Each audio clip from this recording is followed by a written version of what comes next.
जय हिंद दोस्तों। एग्जाम की पॉइंट में एक बार फिर से आप सभी का स्वागत है। दोस्तों, उत्तराखंड जीके टेस्ट सीरीज का ये 12वां पार्ट है और जो आने वाले एग्ज़ाम हैं, चाहे वो पुलिस का हो, पटवारी, लेखपाल या जो भी हमारे आने वाले एग्ज़ाम हैं, उन एग्ज़ामों के लिए ये टेस्ट सीरीज बहुत ज़्यादा हेल्पफुल होने वाली है।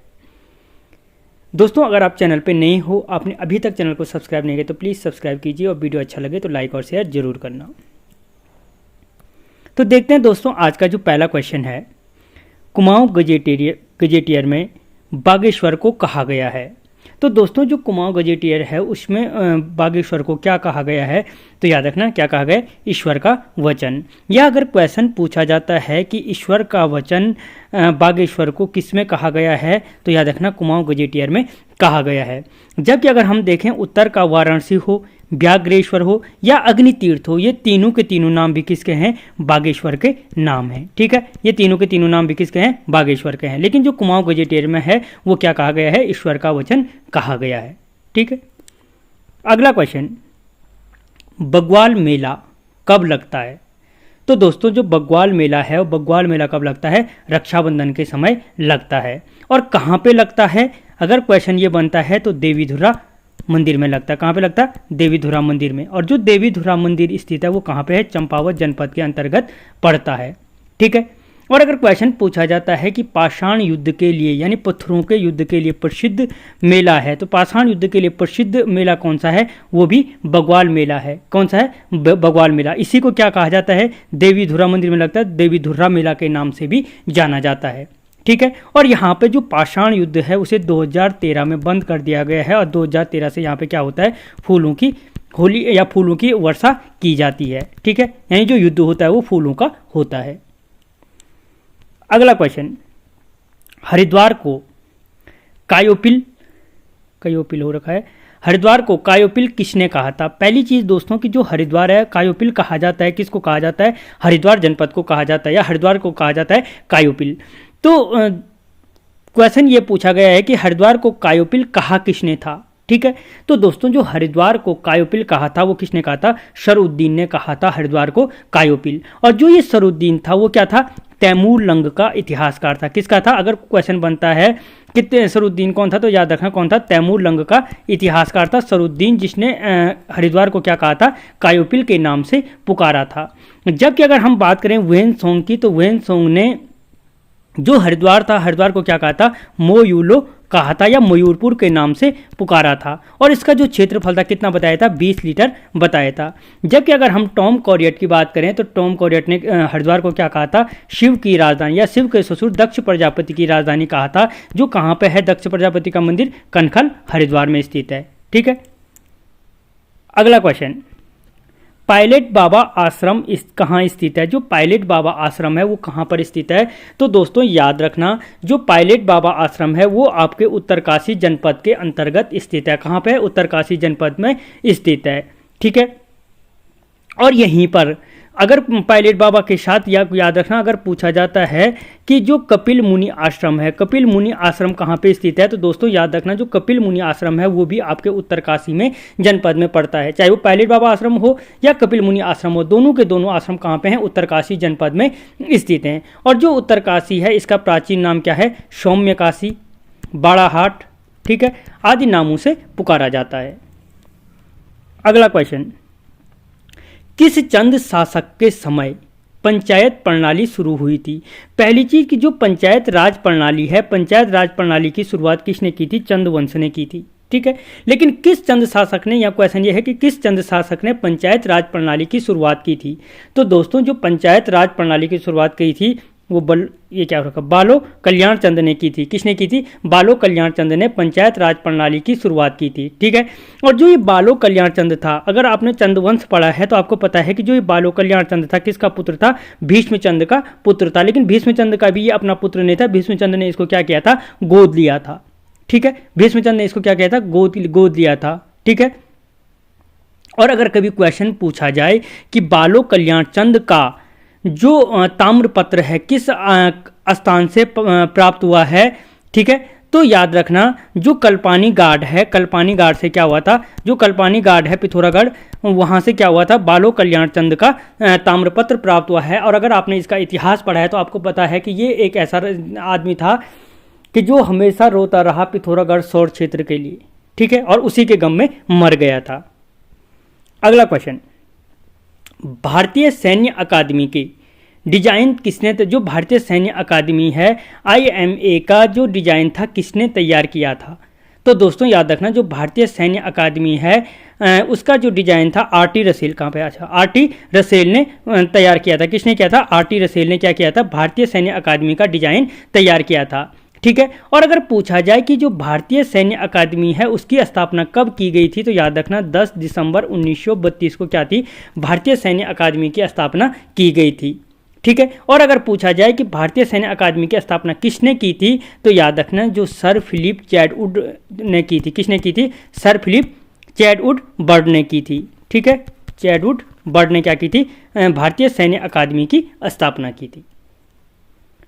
अगला क्वेश्चन, फल संरक्षण एवं शोध केंद्र कहाँ स्थित है? जो फल संरक्षण एवं शोध केंद्र है कहाँ पर स्थित है? तो दोस्तों कहाँ पे है? चौबटिया में स्थित है फल संरक्षण एवं शोध केंद्र। और इसी चौबटिया को क्या कहा जाता है दोस्तों? तो आर्चर्ड कंट्री के, अगर पूछा जाए तो कि आर्चर्ड कंट्री के नाम से किसे जाना जाता है, तो दोस्तों चौबटिया को क्या जाना जाता है? आर्चर्ड कंट्री के नाम से भी जाना जाता है। या अगर क्वेश्चन बनता है कि दीनदयाल उपाध्याय उद्यान कहाँ पे स्थित है, जो दीनदयाल क्या है, दीनदयाल उपाध्याय उद्यान है वो उत्तराखंड में कहाँ पे स्थित है, तो वो कहाँ पे आपके चौबटिया में स्थित है, ठीक है। अगला क्वेश्चन, श्रीनगर में शाही बाग का निर्माण किस परमार शासक ने करवाया था? जो श्रीनगर में शाही बाग का निर्माण कराने वाला, यानी श्रीनगर में शाही बाग का निर्माण कराने वाला परमार शासक कौन था?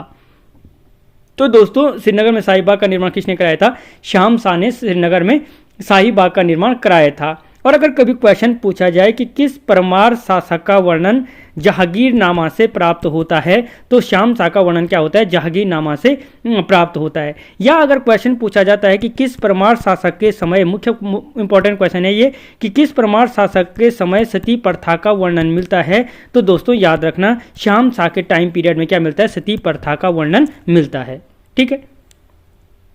अगला क्वेश्चन, चैती मेला निम्न में से किस स्थान पर लगता है? जो चैती मेला है निम्न में से किस स्थान पर लगता है?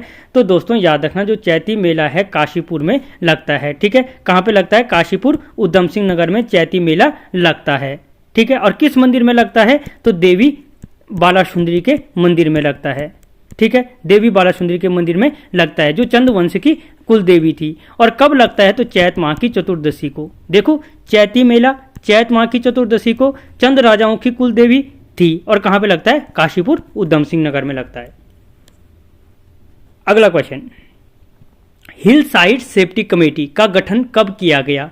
तो दोस्तों जो हिल साइड सेफ्टी कमेटी का गठन था 1867 में किया गया था, ठीक है। कब किया गया? 1867 में किया गया। और जो हिल साइड सेफ्टी कमेटी है उसकी गठन क्यों किया गया था?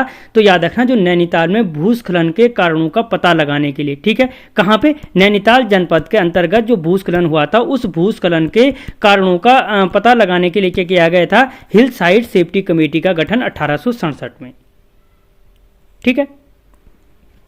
अगला क्वेश्चन, ओली रोपवे की शुरुआत कब की गई? तो दोस्तों जो ओली रोपवे की शुरुआत की गई थी वो 1993 में की गई थी, ओली रोपवे की शुरुआत, ठीक है। और अगर क्वेश्चन पूछा जाता है कि ओली में स्कीइंग महोत्सव कब से मनाया जाता है, तो याद रखना 1987 से क्या है यहाँ पे स्कीइंग महोत्सव के रूप में मनाया जाता है 1987 से। भले रोपवे कब शुरुआत हुआ? 1993 में हुआ, ठीक है। और जो गुरसो बुग्याल है, गुरसो बुग्याल बोलो या चिनाब झील, इसके समीप के दो मुख्य स्थान है ओली के समीप। जो गुरसो बुग्याल है कहाँ पे है? ओली चमोली में स्थित है। और जो चिनाब झील है वो भी क्या है? ओली के समीप चमोली में स्थित है। अगला क्वेश्चन, स्कंद पुराण में रथवाहिनी किस नदी को कहा गया है? तो जो स्कंद पुराण में रथवाहिनी कहा गया है वो किसको कहा गया है दोस्तों? पश्चिमी रामगंगा को कहा गया है। पश्चिमी रामगंगा को क्या कहा गया है? रथवाहिनी के नाम से पुकारा गया है। और किस में पुकारा गया है? तो स्कंद पुराण में पुकारा गया है। तो जो पश्चिमी रामगंगा है कोटद्वार से क्या है, लगभग 40-45 किलोमीटर की दूरी पे स्थित है। और जो कालागढ़ बांध है वो किस पे बना है? पश्चिमी रामगंगा पर स्थित है। ठीक है, जो कालागढ़ बांध है वो किस पे स्थित है? पश्चिमी रामगंगा पर स्थित है।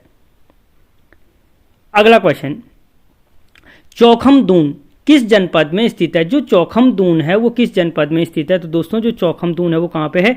पौड़ी जनपद में स्थित है। ठीक है, और इसके साथ अगर चौखम दून के साथ पूछा जाता है कि कोठारी दून कहाँ स्थित है, तो दोस्तों याद रखना जो कोठारी दून है वो भी आपके पौड़ी जनपद में स्थित है। चौखम दून और कोठारी दून। ठीक है, जबकि जो पाटली दून है, पाटली दून और कोटा दून, ये दोनों के दोनों दून कहाँ पे? आपके नैनीताल जनपद के अंतर्गत पड़ते हैं। कोटा दून और पाटली दून कहाँ पे पड़ते हैं? नैनीताल में। जबकि चौखम और कोठारी दून आपके पौड़ी जनपद में पड़ते हैं। अगला क्वेश्चन, राज्य की कुल अंतर्राष्ट्रीय सीमा की लंबाई है, यानी जो राज्य की अंतर्राष्ट्रीय सीमा की लंबाई है वो कितनी है? तो दोस्तों कितनी है? 625 किलोमीटर।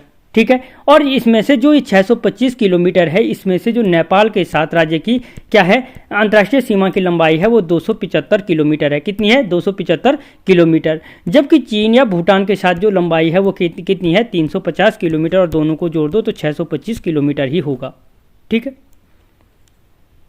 अगला क्वेश्चन, गौरी नदी का उद्गम स्थल है, यानी कौन सा ग्लेशियर गौरी नदी का उद्गम स्थल है? तो दोस्तों कौन सा है? मिलम ग्लेशियर क्या है? गौरी नदी का उद्गम स्थल है। ठीक है, और जो मिलम ग्लेशियर है वो आपके कहाँ पे पड़ता है? पिथौरागढ़ जनपद में स्थित है। ठीक है, अगर पूछा जाए कि कुमाऊं का सबसे बड़ा ग्लेशियर कौन सा है, कुमाऊं का सबसे बड़ा ग्लेशियर, तो दोस्तों वो भी कौन सा है? मिलम ग्लेशियर कुमाऊं का सबसे बड़ा ग्लेशियर है। जबकि नामी ग्लेशियर भी पिथौरागढ़ में है, हीरामणि भी ग्लेशियर पिथौरागढ़ में है, पोंटिंग ग्लेशियर भी क्या है? पिथौरागढ़ में है। ठीक है, मिलम, कालाहारी, नामिक, हीरामणि, पिनोरा, रालम, पोंटिंग, ये सारे ग्लेशियर कहाँ पे? आपके पिथौरागढ़ जनपद के अंतर्गत हैं। अगला क्वेश्चन, नेलंग घाटी किस जनपद में स्थित है? जो नेलंग घाटी है वो किस जनपद में स्थित है? तो दोस्तों नेलंग घाटी आपके कहाँ पे है? उत्तरकाशी जनपद में स्थित है। और इसी नेलंग घाटी को क्या कहा जाता है? पहाड़ का रेगिस्तान भी कहा जाता है। पहाड़ का रेगिस्तान। अगर क्वेश्चन पूछा जाता है कि पहाड़ का रेगिस्तान किसे कहा जाता है, तो नेलंग घाटी को क्या कहा जाता है? पहाड़ का रेगिस्तान भी कहा जाता है। या पूछा जाए कि पहाड़ का लद्दाख किसे कहा जाता है, तो दोस्तों जो पहाड़ का लद्दाख कहा जाता है वो भी नेलंग घाटी को कहा जाता है।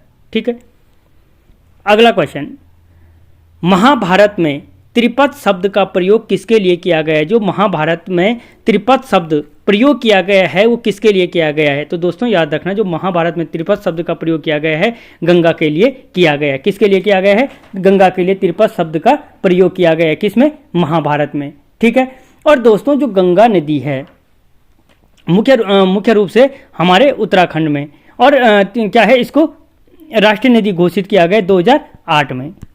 ठीक है, अगला क्वेश्चन,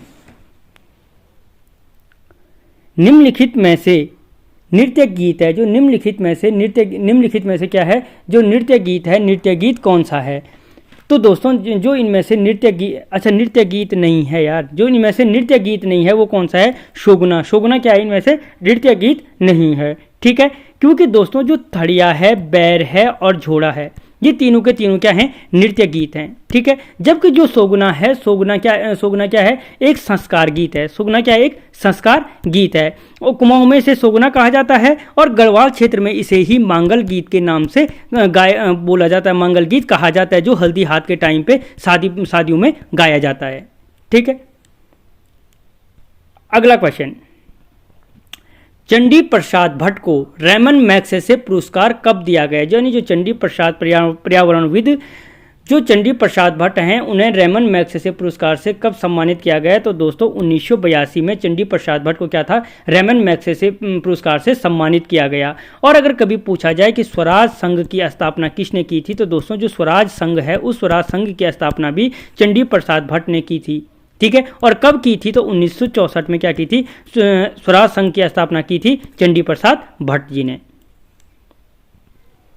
अगला क्वेश्चन, किसी अन्य राज्य द्वारा स्थापित परियोजना में कितने प्रतिशत रॉयल्टी के रूप में मिलती है। यानी कोई भी जब अन्य राज्य किसी अन्य राज्य में कोई भी परियोजना स्थापित करता है तो कितने परसेंट उस राज्य को रॉयल्टी के रूप में देता है। जैसे टीडी डैम को उत्तराखंड में बनाया गया, या उधर ऊपर चमोली साइड के जितने भी बांध हैं, ठीक है, वो सारे यूपी के बनाए हुए हैं। तो इस जो हैं तो उनके द्वारा जो उत्तराखंड राज्य को रॉयल्टी के रूप में मिलती है, कितने प्रतिशत बिजली दी जाती है, तो दोस्तों 12% क्या होता है उसमें रॉयल्टी के रूप में दी जाती है। और इसके अंतर्गत याद रखना जो 25 मेगावाट तक की परियोजनाएं हैं वो क्या कहलाती हैं, लघु परियोजना के अंतर्गत आती हैं। और अगर कभी पूछा जाए उत्तराखंड जल विद्युत निकाय का गठन कब किया गया, तो याद रखना 1 अप्रैल 2001 को क्या किया गया था, उत्तराखंड जल विद्युत निकाय का गठन किया गया था। कब किया गया था, 1 अप्रैल 2001 को।